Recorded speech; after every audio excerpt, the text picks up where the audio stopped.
Hi, this is Graham Bibby on the 31st of December 2014. This is part two, the truth about the markets in 2014. And I've been showing you the extreme volatility and where the markets have really been headed during the year and the reversal in trends. I just want to show something for you which I think is quite important. It's when you're doing your investments, I always tell people that I do watch the currency, and a lot of the Insider Club members are from Australia and Singapore who follow my signals. So I just want to show the, that at the beginning of the year I thought that the US dollar was going to do the opposite of what people said and would remain strong.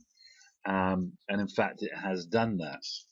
So if we look at the Australian dollar, this was the beginning of the year here, and the Australian dollar sold off, then it was rallying, and then it sort of went sideways.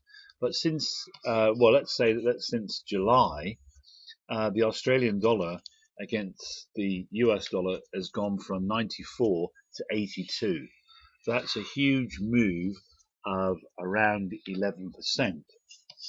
Now that means that Australian investors in the Insiders Club has seen their portfolios appreciate like this. So the reversal of that, so this is showing the currency the other way around. We were at about, let's say 40 in September, and now we're at 51. That's a huge move of almost 20%. So that means your portfolio, as it's invested in the US and in dollars, has appreciated 20%. So that's a nice boost to the underlying value of your investment. Now, Singaporeans have had a similar move. I can't show it in reverse like that, but I can show you the decline in the Singapore dollar around about the same time. This is July. It's gone from 81 to 74, which is a 10% move. So that means Singapore's dropped 10%. So if you're holding dollars, that means you've gone up 10%. And if your portfolio's in US dollars, then your portfolio has gone up 10%. So as I explained to members, I always monitor your returns in relation to your home-based currency, because that is what is important to you. You want to know what money you're really making. So that is the boost. That's the upside to the currencies. Now let's have a look at some of those markets. EWA is Australia, and this is the Australian market. So it was in decline towards the end of last year, and then at the beginning of the year it declined. It went up to new highs, which looked promising, carried on, which looked even more promising. Then we went sideways, tried to break out to the upside. There's a decline in October, then an attempted rally, and then we've declined to new lows. So if you'd invested in the Australian stock market since the beginning of the year, then you'd be disappointed, because the market is down somewhere in the region of 8, 9, 10%, and the currency's gone through the floor. So that's not great. And if you've gone back to October of last year, you've lost nearly a third of your money if you had a buy and hold philosophy in the Australian stock market. And again, this is why I don't subscribe to buy and hold. This is Australia going back to, we're at levels seen in 2012.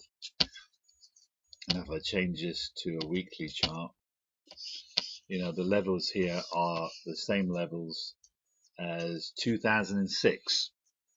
So if you had a buy and hold since 2006, we're 8 years on, you haven't made any money.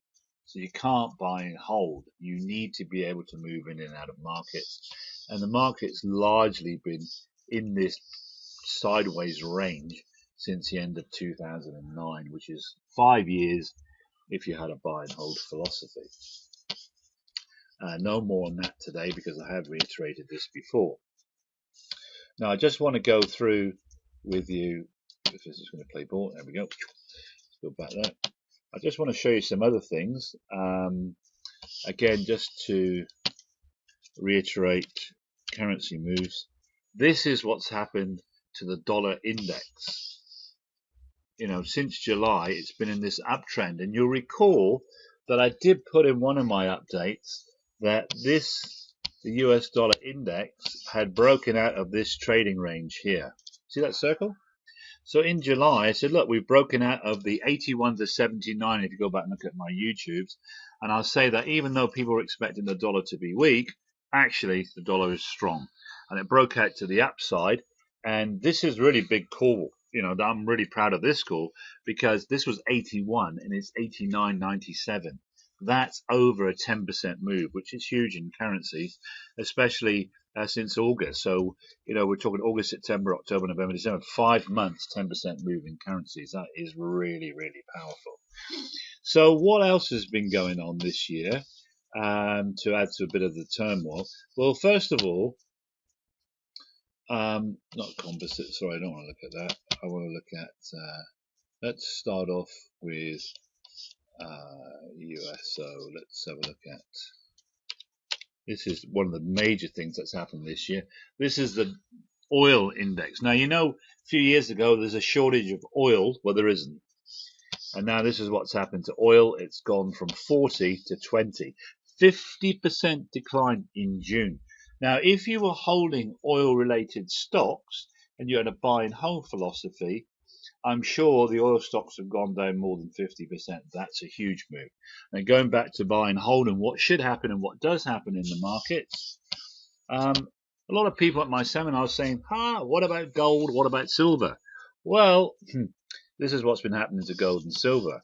Not that bad in relation to other investments, but this is the beginning of the year where the arrow is. We were in an uptrend, they're printing money, there should be inflation, then there's a sell-off, then an uptrend, then a downtrend, and overall the trend has been down. I've been telling people they shouldn't be holding gold or silver for any long term since 2011, and we've been in this decline. So the gold trust ETF was somewhere in the region of 180 in 2011. It's 115 now. That is a huge downward move, 40%. Silver has been doing a similar thing.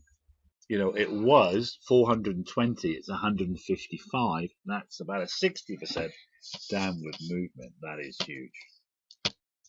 Here's a decline here since the beginning of the year, but we might be basing out here. This is a market rallying, it's holding up here. And I always try to look for things that might be reversing those downtrends. And certainly gold and silver would be in there. Also, I find interesting, this is the Commodity Research Bureau Index, and I signaled a downtrend in that in July.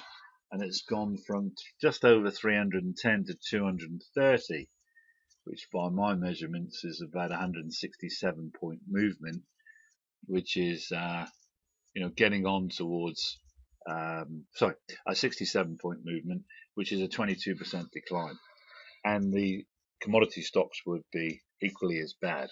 So for 2015, I still have great stocks in my Insiders Club undervalued, which I'm looking at closely, and we're back fully invested. But if the markets don't keep reversing in trends, we should be adequately rewarded for safety and precaution in 2014. And for the Insiders Club FOS, where we're looking at ETFs, silver and gold might be in there. Also, could be China. We've been in China a few times. It's looked quite good, but the ETF has not really, mirrored the Shanghai index itself, and it's been volatile. So it started the year here, and we're marginally up on the year for the end of the year rally. But the Shanghai Composite Index looks favorable. Here it is. This is the move in the Shanghai Index itself. So it's broken out to the upside. I need to find some ETF that mirrors that, and if we do, that will be very, very successful. So I just wanted everyone to have a look at what's been happening globally. Emerging markets are down from the beginning of the year. Europe is another place that might be full of promise for the coming year because they've got to bring in some measures because the market was here, and this is Germany, the powerhouse is down here. It's down about 10-12% on the year. They're thinking about bringing in measures like the US did to pump up the economy and maybe printing money, etc., which has been an underlying benefit for the stock market. And I can't see interest rates rising anytime soon because there's too much fragileness out there, if that's the right word, in the markets. So I'm sorry, but I've gone over my 10 minutes. So it's Graham Bibby in 2014 saying that's what's been happening with the markets. I feel very confident about the future. Because I have the underlying stocks, I have the underlying undervalued superior earnings. I just need the markets to behave, which they will at some stage, and then we'll be cashing in spades. So I wish you all the best. I thank you for your support in 2014. Next week, I'm going to be putting out a special 2015 report about where I see the opportunities and the potential. And until then, I wish everyone all the best for the new year. All the best of health, happiness, fun, joy, and abundance and happiness in your life. Graham Bibby signing off.